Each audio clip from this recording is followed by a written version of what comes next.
Okay, so before this video begins, I need to make this disclaimer. After I had made the video, I realized that it sounded a little too harsh to most recent graduates / a lot of people in tech specifically. The gist of this video is dissecting a recent viral TikTok and how his issues could have been avoided via watching my content. However, I am aware it's a rough job market for everyone at the moment, even those with useful qualifications. This video was not meant to say it's your fault if you are struggling with work. However, at sometimes it does come across that way. Keep in mind that is not what I'm talking about. This guy in the TikTok would be having his exact same issues regardless of the economy. If we were in a great economic situation, this guy would most likely still have his exact same problems. It's just this stuff is getting more attention now since everyone, including those with useful and in-demand qualifications, are struggling too. So when you're watching / listening to this, keep that in mind. I'm not denying it's a rough job market out there, but this guy would still have his exact same struggles regardless of the economy. And my suggestions would have saved him from his current struggles. My original title was going to be The Consequences of Not Listening to Me, A Doomed Future. However, I decided to change it for a few reasons. Not sure what I'll go with at this point in time, but I won't be calling it that. Maybe I'll call it something like These Videos Would Have Saved Your Career, or My Suggestions Would Have Saved Your Future, or something like that. I don't know at this point. So sometimes during this video, I'll reference the original title. Just keep in mind that I decided to change it after making the video. So with that out of the way, let's start the original video that I had made. The Consequences of Not Listening to Me, A Doomed Future. Okay, yeah, I know. Sounds like a pretty smug title. Maybe unbelievable / clickbaity. But I'm not exactly wrong. So, what is blood yapping about? A lot for a drop of blood. Recently, I've stumbled across some social media posts that essentially complain about their life and their unfortunate circumstances. I mean, I've always seen this, but an idea shaped in my mind. I'm like, wait, this is the stuff I've been talking about for a while now. And I'm like, maybe I should do a video to showcase a study of why I talk about what I talk about.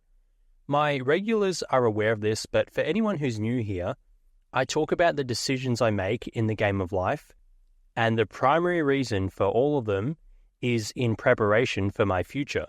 Obviously, stuff like not being a fat ass and having money helps, and everyone seems to be at least somewhat aware of that. But I have an extra layer to my plan, and I go the extra mile.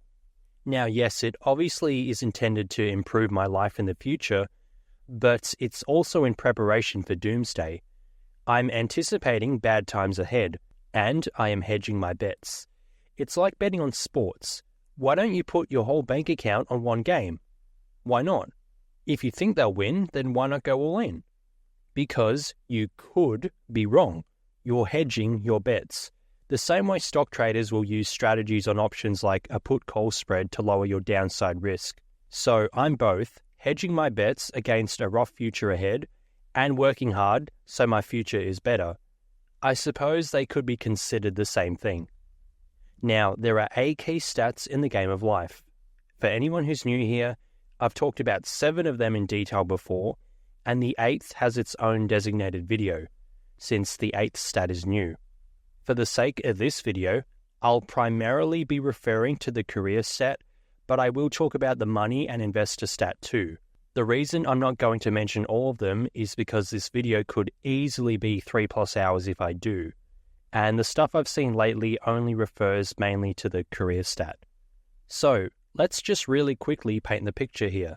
A career is like a job, but it involves more skills / training / education than a standard job, and has a higher ceiling for income / responsibilities, job titles, etc. Basically, it's a job that isn't a dead-end job. Example, my weekend supermarket job has no real room to progress upwards, unless you go into management. which you can be as a part-time worker.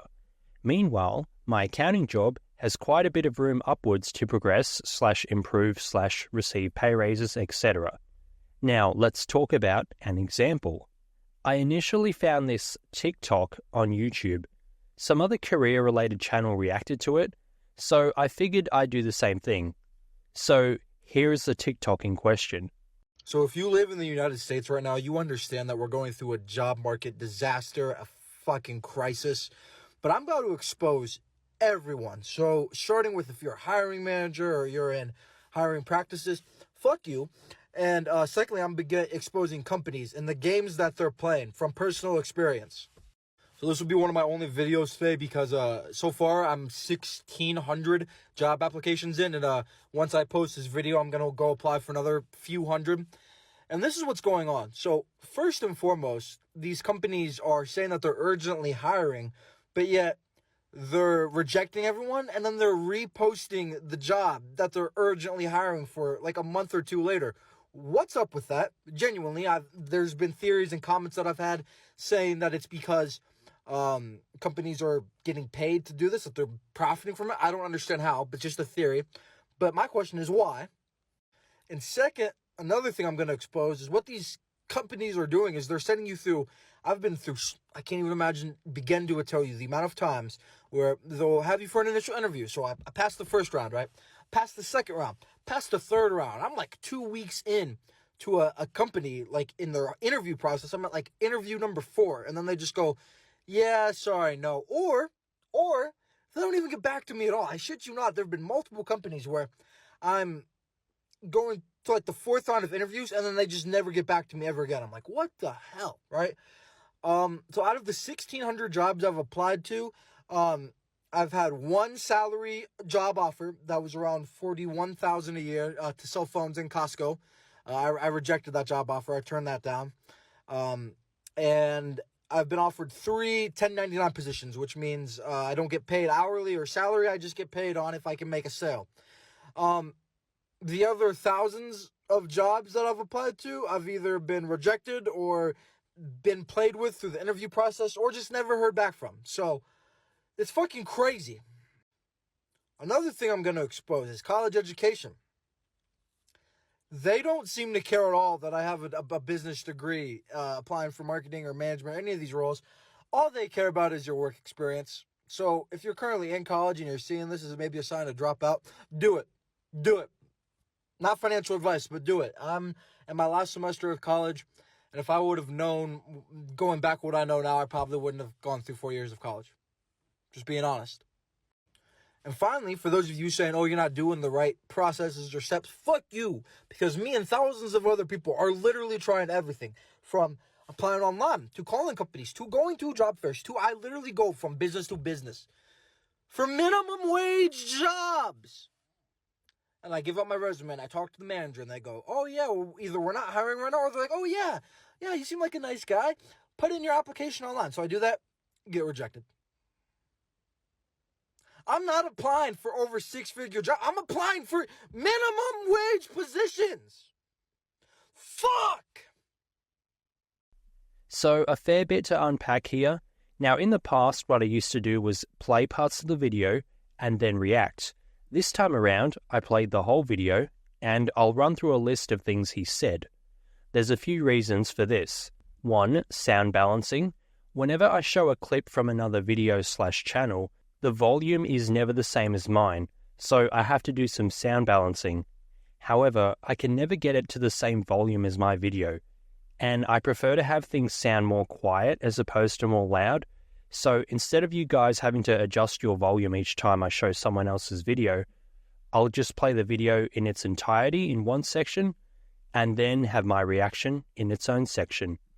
2, I know a lot of you guys just listen to my vids, so instead of, again, adjusting your volume constantly, you only maybe need to adjust it during the other video, not when I'm constantly switching back and forth between videos.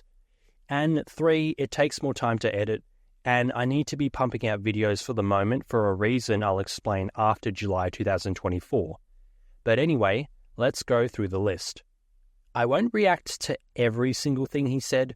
Even though I could, I'm only going to touch on the main things he says that relates to stuff I basically warned/talked about before.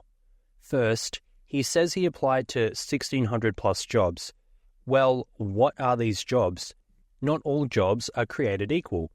I can go apply for 2,000 jobs, all of them being in engineering, tech, nursing, teaching. Am I going to get responses? No, I'm not skilled/trained/educated in those fields. The jobs he applied for could all be minimum wage jobs, but I doubt it for a reason I'll mention later. Next, he says companies are urgently hiring, then not hiring, then reposting the same job. I agree with this guy, that's a shady, scummy tactic. But there are reasons as to why this happens. One, talent isn't quite there. Some companies sometimes don't want their roles to be filled that urgently, despite them saying they do. I got turned down for a job once in 2019. They basically said, although you're the best candidate, given the nature of this role, we want to see if there's anyone better. They said that in a roundabout way, but that was the gist of it. The firm wanted/needed a new graduate accountant, but they weren't that desperate for one. 2, it's false advertising. Maybe they're not urgently hiring. They're just doing that to get people to apply ASAP. Scummy tactic, but it is what it is. 3, they're stockpiling resumes for jobs later down the track. I know some companies do this. They know they'll need a position filled in the future, so they start looking now. They keep your resume on file. I've had the same experience. Next, the number of job interviews. Dude, fuck that. My current job had 2 interviews, and that was plenty enough. How many works did a video a while ago on this? He basically said they do this since if you're that far into the job interview process, you're like, fuck it, may as well accept this offer, so they lowball you. But this has the downside of really good candidates just not wanting to put up with that. Like me, for example, if a job had 4 or more rounds of interviews, I legit wouldn't bother. And I'm not even a top candidate in the labor market, yet. And if I'm not doing that shit, what makes you think someone with 10 plus years of experience is going to do that? Generally, you'd only get desperate workers wanting these roles with many rounds of interviews. It's like, I need a job, so I'll accept whatever they offer me at the end of the tunnel. I don't have any other jobs/I don't have any other better options in the meantime, may as well take it. But I also think this many layers of interviews is some shit to keep human resources busy and give them a reason for their job. If you're an avid viewer/listener of mine, you'll know I fucking hate HR. It's a common thing amongst accountants to hate HR, but I also hate them for their corporate politics and diversity hire quotas, as well as the fact they're simply not as educated/skilled as some other roles, and yet they have more power over them. But that's rants for another time. So that's my admittedly pessimistic bias of this multiple rounds of interviews thing. I think it's some crap HR has to make up to give their jobs a reason to exist. Next, here's one job offer selling phones in Costco for $41,000 a year. Not sure what relevance that has to your degree, which I'll talk about later, but dude, what other choice do you have? You have bugger all experience. You have to put up with shit early on. I said this in a prior video, but you probably have to put up with crap earlier in your career, like I did, and like most people did. Too many younger people walk into their first job acting like they deserve all the benefits. My accounting role, for example, I can't work from home. I understand why. Can't talk about it much because it's potentially doxable info, but I don't work in a regular office. It makes sense as to why I need to be in the building, and although I am valued in my role, hence my upcoming pay raises/promotion, I am not that valuable to the point where I can demand whatever I want. I have some friends with hybrid schedules, but they want fully remote work from home. But they can't. Why? They're like me, only a few years into their career. They're not that valuable. I'd prefer a hybrid. There's something nice about coming into the office, but I also want some work from home. It would be nice to wake up at 8:25 a.m. and still be 5 minutes early for work, rather than leaving home at 7:30 a.m. and barely making it to work on time. Same with finishing work at 4:30 and being home at 4:30, rather than finishing at 4:30 and being home by 5:40 p.m. But anyway, back to the dude. You got to take what you can get related to your career early on. My first accounting job paid $20.84 per hour. That didn't include retirement fund benefits. But what other option did I have? I had no valued skills in the labor market back then. Fast forward till now, my hourly rate at my office job is going to be over $40 an hour. Why? Because now I have skills, experience, and education that the labor market wants/needs. So, I can demand higher compensation, since jobs need people like me. Next, he says he denied the jobs on which he can make a sale. Sales jobs can pay fuckloads. My sales consultant for my home builder came up as a suggested friend on Facebook the other day, and his pics on his profile are of his expensive-ass cars.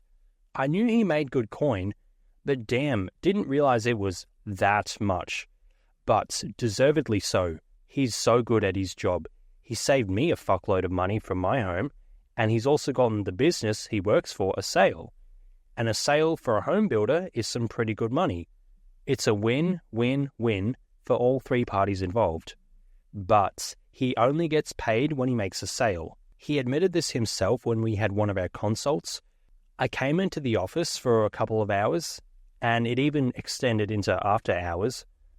So he was working unpaid during the day when he was chatting to me, and unpaid after hours. And this was just in the hopes of making a sale, which was me answering my questions and going through everything. And he wasn't the only sales consultant I met with. I met with others from other businesses. It's just the combination of a good sales consultant and a good home builder led to the sale. But if I didn't sign with them, he doesn't make anything off the work he did for me. Meanwhile, at my job, I have a steady paycheck. I can do barely anything all day, I still get paid. I can bust my ass all day, I still get paid the same. So that's stuff you got to consider with your job. Me personally, I'd prefer the potentially lower but stable pay over the potentially higher but not guaranteed and volatile pay. So back to this guy on TikTok. He didn't want sales roles. Why? You can make more than the standard hourly rate. Because it's not stable, which this guy and many others want. I've seen some people online talk about if you're going to get a job, get a sales job, since you get paid on your output. Well, as I mentioned before, yes, you can stand to make a lot, but you can also stand to go weeks without any pay coming in. The choice is yours, but this guy is like me. He values stability over volatility. He didn't accept those offers that don't pay him an hourly rate. Why? Based on what you see online, you'd think this is what he'd want. Make your own income. This is the same as a business. You don't get paid unless you make a sale. So this guy clearly values a stable income stream, which you do not have with a business. Interesting. You'd think that everyone wants business/sales income over a regular job or career based on what people have said online. Next, he says, they don't seem to care at all that I have a business degree, applying for marketing or management. All they care about is your work experience. Well, yeah. They want to see if you've had a prior track record of being able to do a job. It's a gamble for a business giving a newbie a shot. You could be trash, and thus a waste of time and money. How do you get experience you can put on your resume when you're only a uni student? Well, let's see what I've said in prior videos. Tip number 3 is to do some extra unpaid experience, which can include things like unpaid internships or executive positions at university clubs. Now, getting an internship is a little bit trickier than you'd think, especially considering they're unpaid. Like, if you don't get it, then you still rock up. Like, what are they going to do? Pay you? So, anyway, that is an option. But I found a really underrated option is to get executive positions at university clubs. So, when you sign up to university, I imagine it's the same as college in the States. So, for those of you who don't know, university is like past high school. and that's what they call it here in Australia. So at the, I guess, orientation week, they have a bunch of like stalls, and they'll have this around the campus at your university, and it's just a bunch of university clubs. Now, what you can do is you can sign up to these and actively be involved whenever they have some sort of event or meeting or whatever.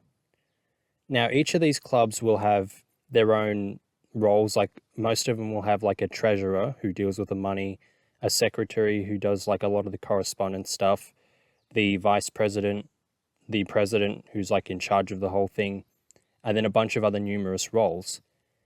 Now, this can be extremely valuable for your resume because a lot of the work you'll do here is kind of scaled down work of the type of stuff you'll do in the real world. And these are surprisingly easy to get. So for my instance, I did a Bachelor of Commerce, and at my university they had like a commerce society or something. They called it something along those lines. Now, a lot of other commerce students signed up to this, and because you had so many other members in the club, it was a lot harder to get executive positions because obviously only one person can get it and a lot of people are gunning for it.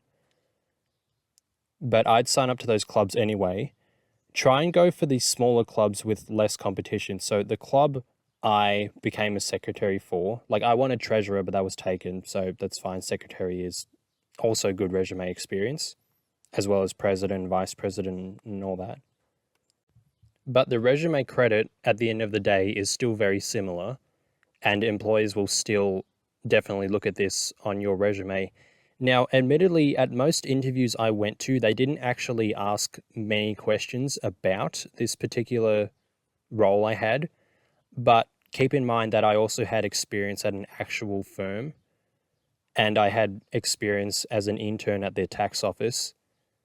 So that was probably where their focus lied. I was also doing little extra things like a Microsoft Excel course, which if you look at most accounting jobs, they'll have something like proficient in Excel as one of the job descriptions, like as one of the, I guess, preferred traits, however you want to say it. The point is they look for stuff like this. So yeah, in my instance, they didn't really ask too much about this, but it's also a good springboard to answer potential job interview questions. So they didn't ask specifically about my role as a secretary at the uni club, but I drew on my experiences from there to answer some job interview questions. Now, I did a video a while back on how to pass job interviews, and I did it with a crappier mic, and I didn't really know how to talk into the microphone back then, so it's kind of iffy quality. I'll probably do an updated one eventually, but at some point in the video, I draw on some experience that I had as a secretary at a uni club, and the idea behind that was the question, like the scenario was so broad that it would have covered almost any behavioral type question that they could ask. Now, if that all sounds like gibberish to you, I won't elaborate here just because I was trying to make this video short, but I think it's already at least 5 minutes at this point, but go check out that video if you want more info on that. But the point I was getting at was it's definitely going to help your career, whether it gets you more job interviews because it's extra stuff on your resume, whether it's transferable skills to your relevant career role, or whether it's something you can draw on to answer job interview questions. It certainly doesn't help, and it doesn't really eat up much of your time either. Like, it's not going to be like a 10-hour commitment per week or something. It's maybe just a night here and there, maybe, depending on what you do. And even then, usually your university club's pretty chill and others can pick up the slack for you. And usually they won't schedule major events and, I guess, admin-heavy tasks around like your exams and whatnot. That was my experience anyway. It might be different for other clubs, but I guess if you find a club with a crappy culture like that, you can always just move to another one. So to wrap up point 3, do some of the extra unpaid work because it's experience and that's invaluable when it comes to this sort of stuff. Tip number 4, pick a career that has projected job growth according to your government website.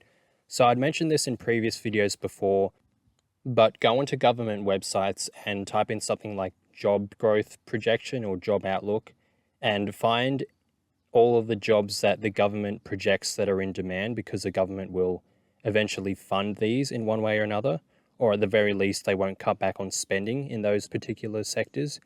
Because if the government stops funding your, I guess, career, and they just don't feel there's a need for it, well, eventually there's going to be no jobs for it.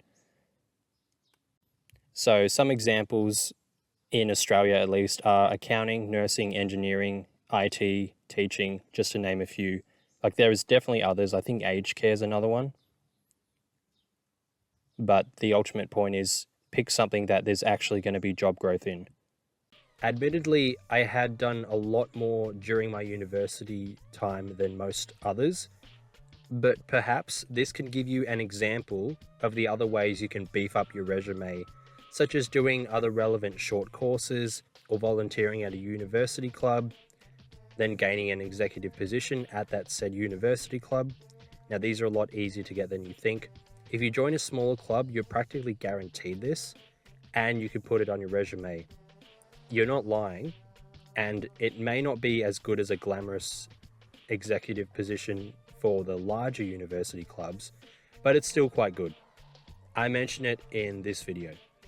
It might be a good idea to ask the club if they have executive positions first before joining. I got recruited for my club in particular since they were actually looking for a treasurer or a secretary. That's a story for another day, but basically they came up to me since they, and I quote, thought I looked cool. Now, to be fair, I did look pretty cool with my tight-fitting gym trousers and hoodie and my hair slicked back. So my gym aesthetic helped my career. Funny how that works. Anyway, moving on. So next up, you have your education section. If you're further into your career, you would have your relevant experience section next. The reason is employers spend an average of 7 seconds on your resume, so you need to give all of your good points out first. If you're a uni student, your education is more important to your resume than experience, since you won't have much experience. If you're 3+ years into your career, your relevant experience becomes more important than your education. If only he listened to me. Well, in fairness, my channel is small. Not like everyone ever has access to the intel I provide, but ultimately it stems back to the title of this video. The consequences of not listening to me, a doomed future. If you heard me say that stuff before, and you ignored that suggestion, you'd probably be in the same spot as this guy. So he says they don't care he has a business degree. Interesting. Let's see what I've previously said about business degrees. So, as for less useful degrees, most business majors, such as HR, marketing, business, a philosophy degree because it doesn't cost as much overhead. A perfect example, the U of M, the College of Liberal Arts over here in Minnesota, they require that you have 3 years of a foreign language if you graduate with a liberal arts degree. Why? If you look, you'd think, okay, translators must make a lot of money. They don't. There's not a lot of translators don't make that much money unless, like you're working at the high end. But why do they require that? Because so many bleeping Spanish majors and German majors and Italian majors got the degrees in this language, couldn't find jobs, and where do they go? Well, let's go get our masters in Italian and Spanish. And what can I do? I can teach future Italian majors and Spanish majors and German majors and Norwegian majors. Right? It's not for anything as noble as helping you kids get, they'll say, well, it's to make you well-rounded. No, you don't want to be well-rounded. You want to have a specific skill and a trade to get you a job. But that's the line they're going to throw you. The problem with a business degree is it's generic. It's a broad degree. Well, the labour market wants specialised skills. At the end of that career video, I reacted to a video from someone else who had also been through this career thing for a while, and his video was from 2013, and yet the advice still holds true to this day, much the same way my recommendations will no doubt age like fine wine. Yes, that's cocky, but am I wrong? Come back in 5 years and let me know if I was wrong. Anyway, that other guy said you don't want to be well-rounded, you want to be specialized. Exactly.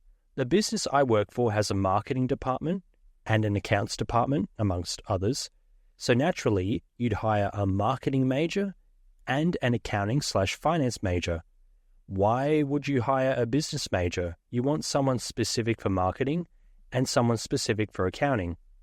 Now, I understand why people would pick a general business degree. Diversify your skill set, right? Be a jack of all trades. I mean, isn't this what you're doing, gamification of life? The diversified grind and whatnot?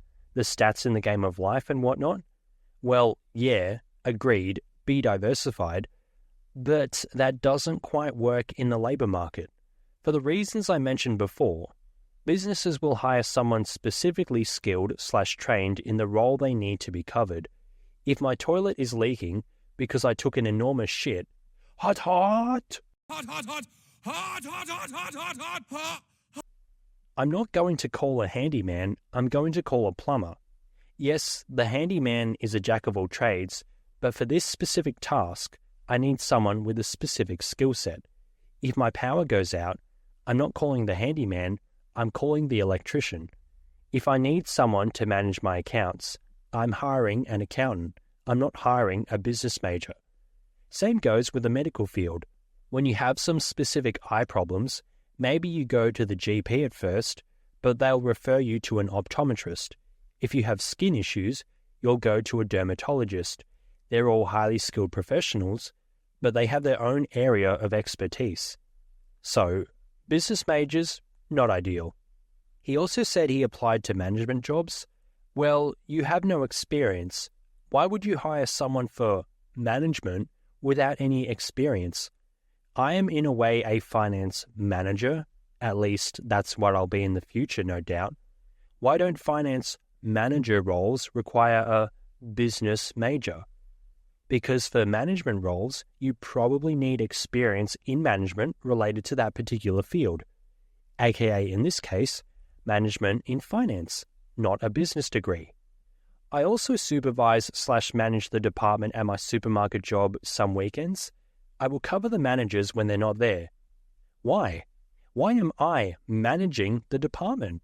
Why don't they get someone with a business degree to work in management in that department? Is it maybe, just maybe, that you need experience in a particular field to become a manager in that particular field? Next, he says, do drop out of college. This is a sign to drop out of college. Well, depends on what you picked. If you don't know what you want to do, don't go to college. The party stuff is overrated, and you'll be paying for it in your future if you just pick a useless degree and go for the college experience. If you're doing a degree that provides job prospects in the future, don't drop out. He also says he wouldn't have gone through 4 years of college if he knew what he knew now. Well, did you know how to pick a degree with many other job prospects? I understand that in tech at the moment it's pretty bad. That's a useful skill set, but yet jobs are hard to come by. Okay, yes, it's tough economic times, but what is your other choice? To have no skills? At least if you have that degree in tech, you have the qualifications needed for when things turn around. Better than having no skill sets that anyone wants, and now you've got to fight over minimum wage jobs.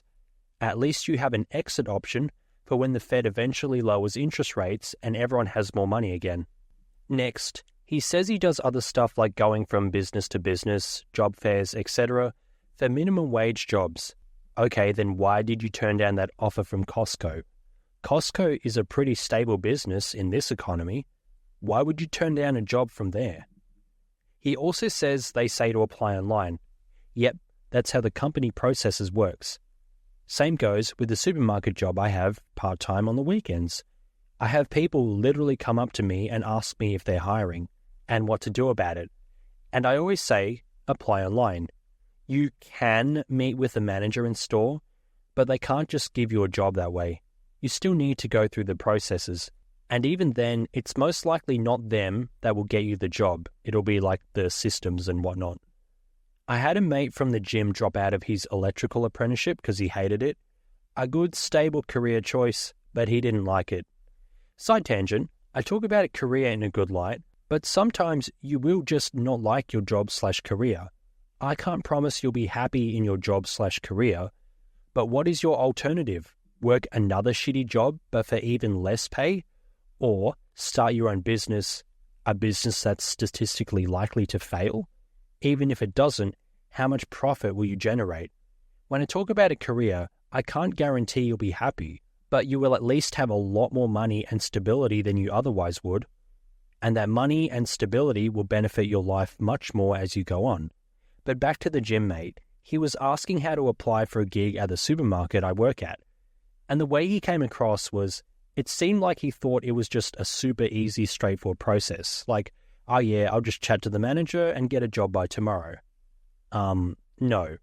I get minimum wage jobs have a rep of being easy/a piece of cake, but this is for a super large company. Don't you think they have budgets/hiring processes to adhere to?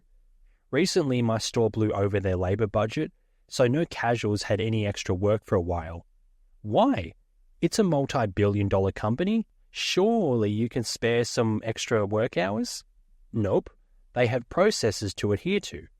So the point of that is to say, yeah, you can meet with some people in person, but they probably have some processes to adhere to relating to how people can apply for jobs. Lastly, he loses it in the end about applying for minimum wage jobs. Fuck! Well, again, why did you turn down Costco? If you picked a useful degree, you wouldn't be in this mess, since business degrees are pretty much useless. And another thing, if you had worked a minimum wage job earlier when you were easier to hire, example, you're much cheaper to a company as a 15-year-old than a 20-year-old, so the company is more likely to hire you. So if you had kept this minimum wage job throughout uni, you'd be fine. I suppose that's a cynical point to make, and it sounds kind of glowy, like, nah, I have stable employment and you don't. Well, I only got my supermarket job because I had prior work experience as a 15-year-old. Super rare. See an OG video of mine about the 5 jobs I had before I turned 16. So my desire for money at an earlier age helped me later on, since I had a supermarket job, aka a stable job early, and I didn't leave my supermarket job when I got the other graduate jobs. So in a roundabout way, I was rewarded for my hard work, aka trying a lot as a young teenager, thus getting a stable supermarket job, and then consequently not leaving that job when I had a few chances to. Example, when I started my other graduate jobs. And now I have a second stable income stream when others aren't so fortunate. But even then, is it really luck, or did I just work hard? I made the choice to work 7 days a week starting in 2021. Most would not have chosen that path. I don't know where I was going with this, to be honest. I think my point was if you worked hard earlier on, you'd be fine later in life, which we all know. But I guess this supermarket job was a different perspective on that viewpoint. Because I worked hard in my earlier years, I don't have to worry about fighting over stable minimum wage jobs, because I already have one. And I also don't have to worry about finding any jobs using my degree, since I made the right choice with mine. Although that doesn't involve hard work, I guess, just smarter choices. Although I guess the more useful degrees are harder work. Anyway, ultimate point there was working harder and smarter earlier in your life makes your life easier. This will also play into a video I'll make later on about working hard or enjoying your 20s. Stay tuned, it'll be a good one. Now let's react to some comments under this video. It'll show he's not the only one going through this. Bachelor's degree to make $21 an hour. Ugh, emoji, are they effing serious? Well, what was your degree? Did you get a degree in a useful or useless field? Also, my first accounting grad job paid $20.84 an hour, less than $21, and that's Aussie dollars too. So that's probably around $14-ish in US dollars. I mean, that was in late 2018, so inflation should have increased that by now. But sometimes you got to start at the bottom.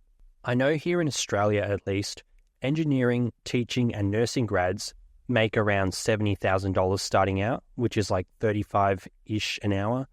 Accounting is known for its notoriously low salaries starting out, but you generally have a much higher ceiling, such as making partner if you work in public. You can stand to make well over $1 million later in your career, or financial controllers, which pay $180,000 plus, or CFOs, which are even higher. Point is, even if they picked a useful degree, which they probably didn't, sometimes you got to start on peanuts. You're literally a grad. You know nothing. There is minimal value you can provide to your organization. You got to work your way up, rookie. Can we bring attention to the fact that people aren't retiring either? 80% of people at my job are 60 plus. Until they leave, there won't be open positions. Yeah, so this is more an investor stat thing. If they had done shit like secure real estate and build up a stock portfolio over decades that they could draw profits from, they could afford to retire by now. There is also likely an element of the relationship stat at play. No doubt some of these people had some assets / a good financial trajectory into their twilight years, but they lost it all due to divorce. Invited me for dinner to her place. She was like, I'm rich, I have a nice house. Yeah, because she divorced her husband, took all his shit. Don't take my word for it.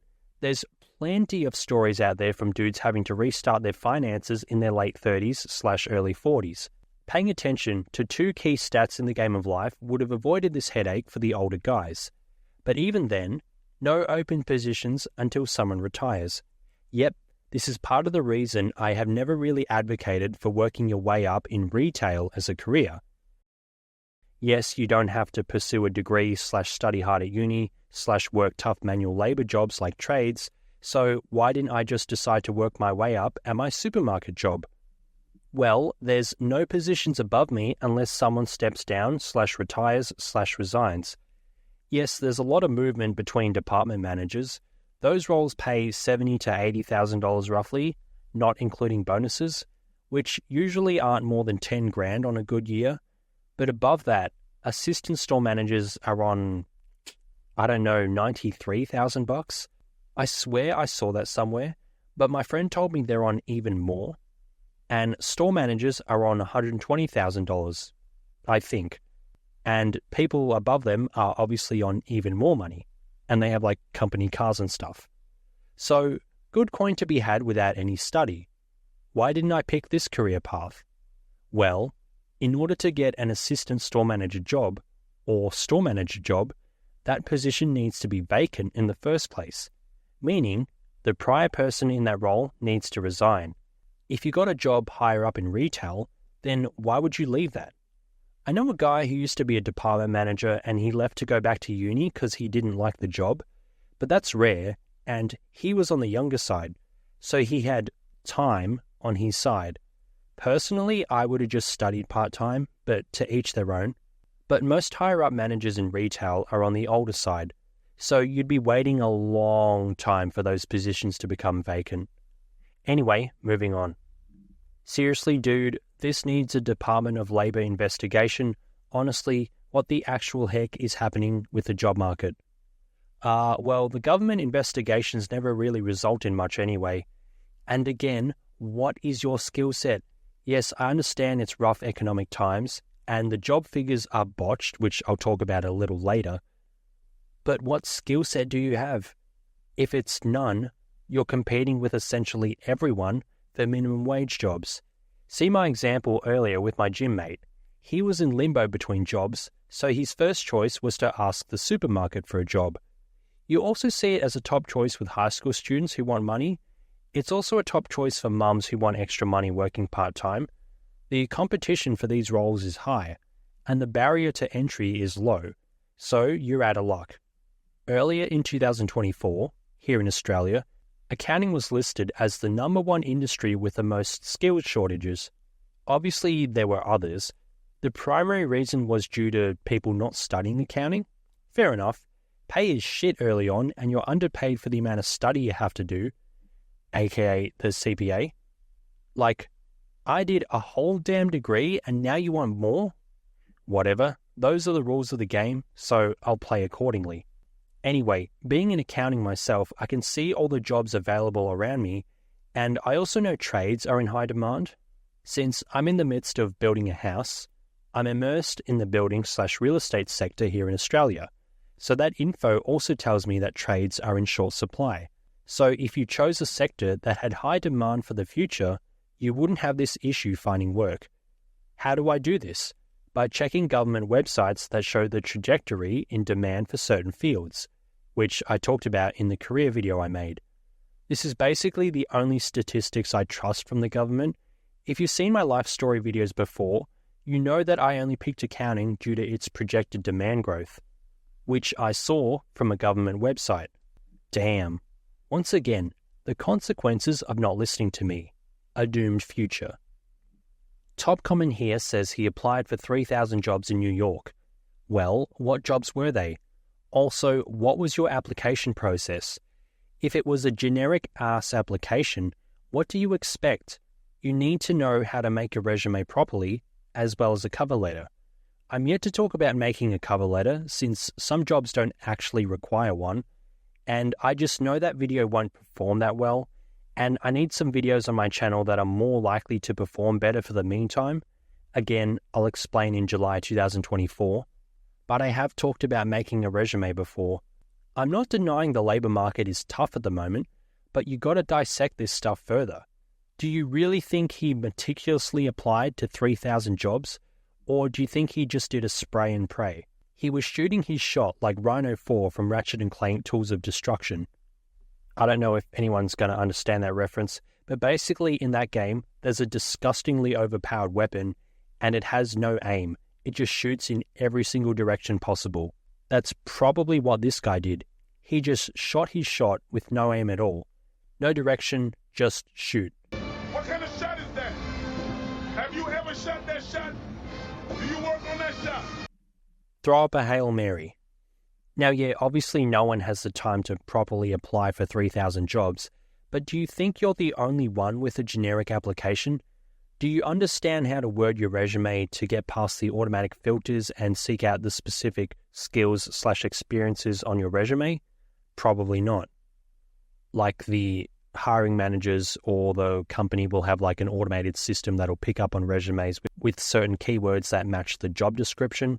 That's how you need to be tailoring your resume. The next comment says, for those saying should have gotten an internship, that is a very ignorant statement because internships are like this too. Yep, correct. Funny how unpaid internships also have competition, but you also need experience to get an internship sometimes, if you can believe that. At least mine did. I had to actually send my resume in for my internship at the tax office. Now, I got a good word put in for me because I attended these workshops at university over the university trimester. So during the uni breaks, I'd go back into uni and attend these workshops. Some were at 9 a.m. Yuck! Too early for a uni student, especially on break. And one was almost an entire day event. Now, I got a good word in because I interacted with some of the tutors in one of the classes. And they also get to know you as a whole since your name gets registered for these events/classes. So when the tax office was like, we want to hire some interns to improve our image, because the tax office's name was under some bad publicity in recent times. So having internships apparently help with that. I don't know, and I don't care. I don't know why you want this piece of shit. And frankly, I don't care. Point is, when it came time to suggest an intern, I was one of the university's top choices because they had known me since I was taking the time out of my day to go to these workshops during the university break. So doing little stuff like this helps. Anyway, that aside, I said before that you sometimes need experience to even get an internship. Okay, so how do you get experience before an internship? Recall the section I played before. Joining university clubs. There's no barrier to entry to these. Do the work involved in these clubs, you can get assigned to executive positions. That is your resume experience. Once again, the consequences of not listening to me, a doomed future. If you had listened to me, picked a useful career, joined university clubs for experience, you are substantially less likely to end up in the mess that everyone in this comment section is in. Next, they don't care about our degrees. They want you to have experience and not give you experience. Basically what I said before. How do you get experience? University clubs first, internships next, low-paying jobs next. Now you've got the ball rolling. Next comment, I graduated with a B.S. in animal science in 2017. I'm starting to understand what the BS means. Lol, what the BS means. Good one. Unfortunately, your career stat is not something to joke about. Now, what exact jobs does animal science get you? I did some quick digging, and it seems like all the good jobs would require more advanced study. This is, yet again, something I've talked about. In my career video, I mentioned how a bachelor's in some health degrees and psych was useless. The masters in those fields, however, are not. The reason? There are minimal/no jobs that require a bachelor's in health science or psych. There are, however, jobs that require a master's in health science or psych. The same shit here. Obviously, I didn't touch on animal studies in that video since I can't talk about every degree, but the same principle applies. This person got a bachelor's, but they didn't get the master's, so the degree is useless. Animal science, health science, psychology, all useless with a bachelor's. I can give my total thoughts another time, but the base degree doesn't get you a job. Exercise/health science. Same with psychology. The base degree is useless.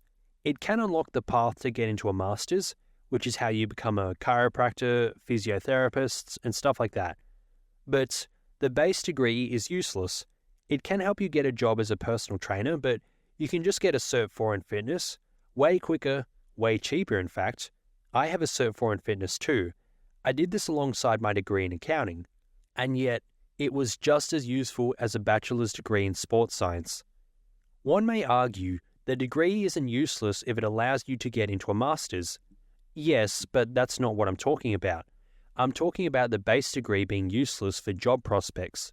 An accounting bachelor's is required to get into the CPA program, which is where the big bucks are. But a bachelor's in accounting can still get you many jobs. Just not the super high paying ones like finance manager, which is what I've been talking about on my channel for a while now. Most accounting majors I knew from my university didn't pursue their CPA, or at least they haven't at this stage in their career, and they all still have decent jobs. If you had a base psych degree or a base sports science degree, you would not be in the same boat as those with a base accounting degree, which is someone who actually has a job, but can be useful with a master's. Once again, if only this person listened to me. Sigh. Now, also on this point, even then, how many jobs are available? These job websites here show 74 jobs in all Sydney? What? Sydney has a population of more than 5 million, and you only have 74 jobs in the entire fucking city? Holy shit, that ratio is horrible. Yet another thing I talked about in the career video.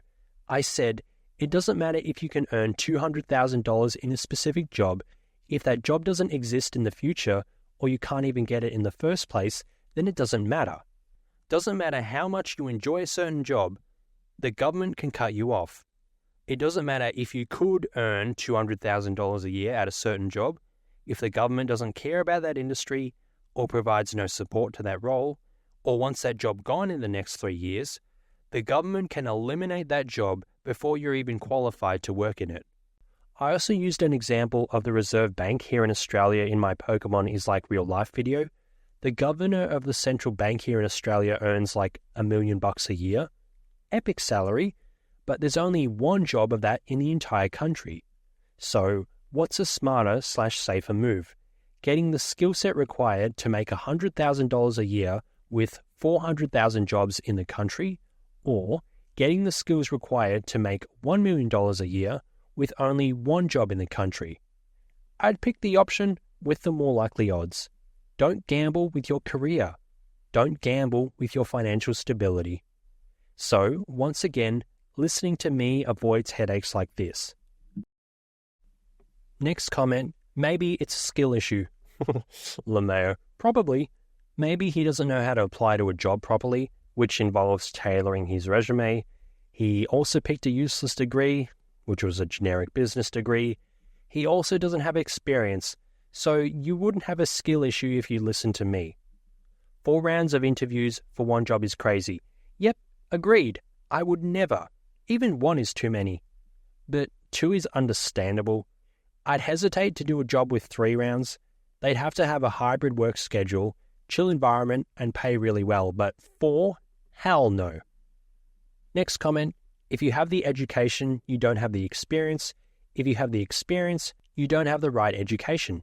Well, again, experience can be solved via university clubs, and picking the right education is, again, something I've talked about. The consequences of not listening to me. Next, 10,000% college is a waste. If you picked the wrong degree, then yes, it's a waste. My degree has landed me a job that is now paying close to $90,000 a year.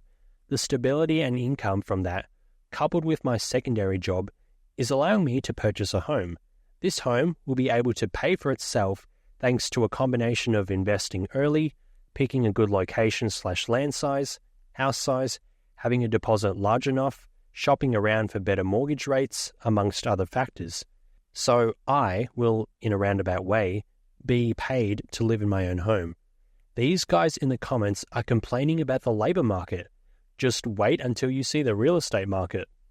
Next comment, not to mention the amount of people they are terminating and laying off. Yep, so again, I'm not denying that the labor market is rough at the moment, but if you have a valued skill set, you could find a job at another company. Like, yeah, the sector as a whole could be in the rough, just like the economy in general, but it's not like every single job in one particular sector goes under. There are no guarantees, but you can drastically increase your chances. Having a useful skill set doesn't make you immune from layoffs, but you can get back on your feet much, much faster than those that don't. Next, the news told me the job market is the strongest it's ever been. Yep, botched government data for the sake of... Actually, I'll keep my mouth shut to avoid shadow bans. But they calculate jobs like, if someone has 2 to 3 jobs, then that's 2 to 3 different people with a job. They're also not counting the quality either. Like, if you lose your full-time job as a software engineer and you have to work 3 jobs across Starbucks, Uber, and McDonald's, the way this is shown in the data is there has been a net of 2 new jobs created, since you gained 3 but you lost 1. Well, the 3 jobs are part-time/casual, and they pay a lot less. The 1 job was full-time and paid a lot more. Nobody Special Finance digs into these whenever they come out. He is also one of my top-tier finance channels, so keep an eye on his channel. Next time there's non-farm payroll data that comes out, watch his videos. He'll dissect it and tell you what it's really like. Okay, so I'm going to react from comments from another video on a similar-ish topic.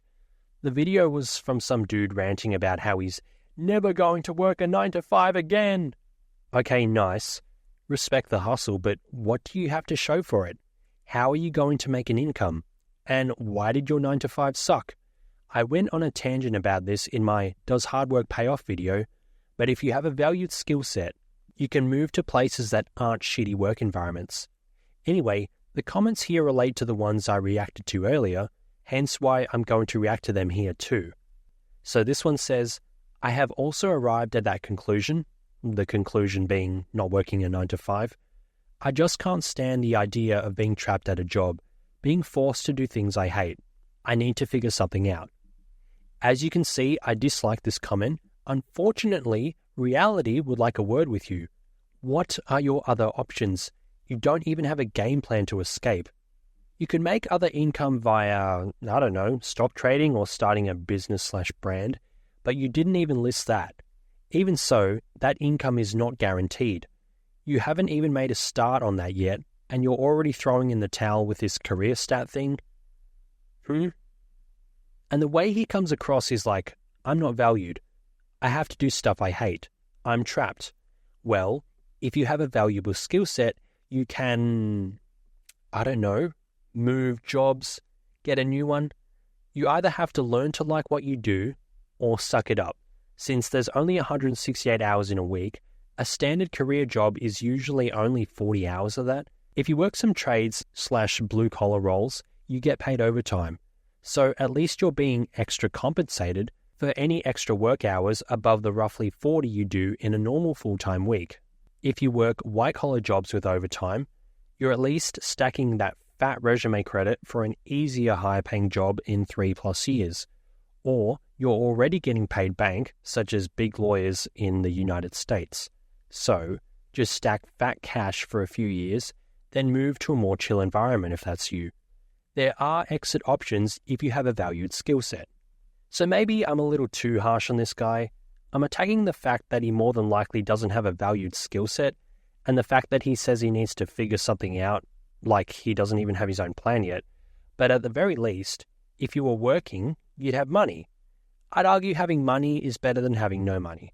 Keep in mind my bias as an accountant and a stock trader, and by extension, somewhat an economist/market analyst. I can see the economic shit show coming from a mile away. You're not going to be able to pay for your groceries with your happiness. I can't go to the bank and say, I'd like a house, please. And they say, where's your deposit and what's your income/occupation? And I say, oh, I'm not a wagey. I escaped the rat race. I'm happier than I've ever been. I can pay for my house with my mental health. No, not how it works. A lot of these people don't understand the importance of a stable income, especially with the future economy we're all inevitably headed towards. Plus, a lot of people's mental health gets impacted when they run into financial hardship anyway. I think these guys just have no investor stat to them. They're unaware of how bad the economic situation currently is, and is going to be later on. Good luck, you'll need it. Next comments, Top says, thank you for explaining it to the people. Not everybody wants to trade their time for petty money when life is already not guaranteed.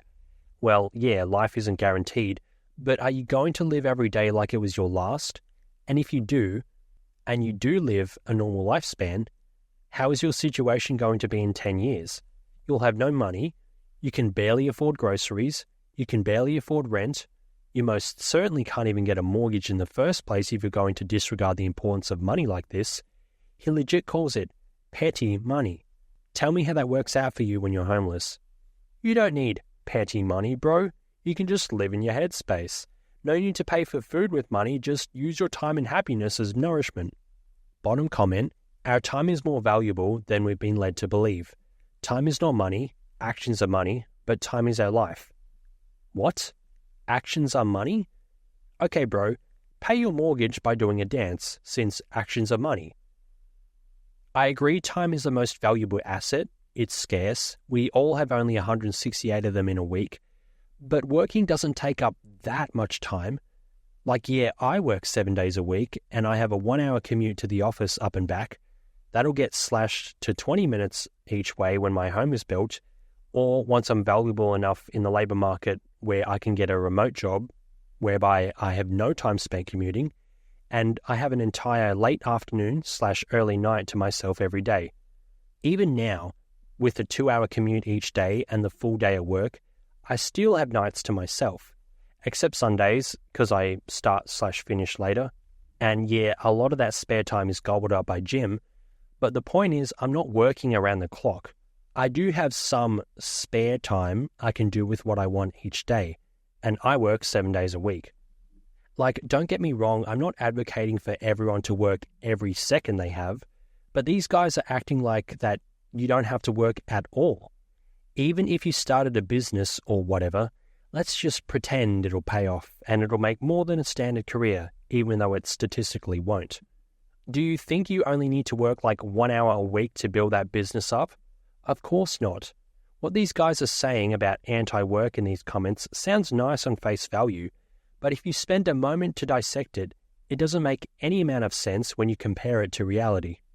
Last pair of comments, you speak the truth because I am living the 9-to-5 pain right now, but I am working on my skill set for Fiverr to get out. Thank you for this message. At least this guy has a plan, unlike the other guy.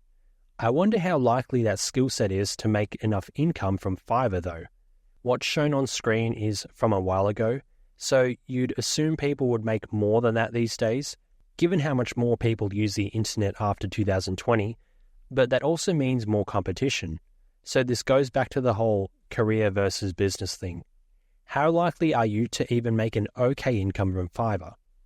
Only 1% of sellers earn $2,000 or more a month. I make more than $2,000 a month from my supermarket job, only working 18 hours a week, and that's basically stacking fridges most of the shift.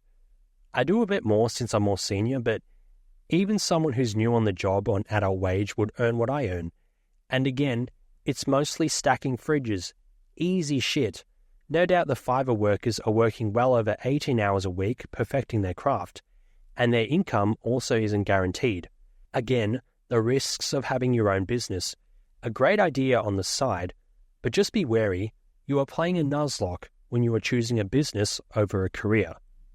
And last comment for this video, thanks for sharing your story. I'm 35 and trying to start a business now, so I won't have to be part of the rat race. I went to the military and have a pension, but now I want more ways to have passive income. Good stuff. He has some sort of secure income from his hard work in the military, and now wants more. This is fine. It'd be no different from me working until I'm 40 at my career and at the supermarket, securing income, using that income to stockpile assets, aka stocks and real estate, then only needing some passive income from stock trading or AdSense/YouTube stuff. Same sort of deal. But he did work, he put in the hard yards earlier, now he can chill. Meanwhile, some of the other anti-work comments hadn't paid their dues yet. So that'll do it. There were countless other comments/videos I could react to on this topic, and maybe I'll make it a recurring series on my channel. It's pretty easy content creation, to be honest, but I'll see how this video performs first. I'd never run out of content making stuff like this since there's countless examples of this on the internet, but I only did one video and several comments here for the sake of time, even though this video was still a lot longer than I intended. Have you guys seen others in the same boat as these people I've reacted to today? Let me know in the comments. Thanks for watching. That is all.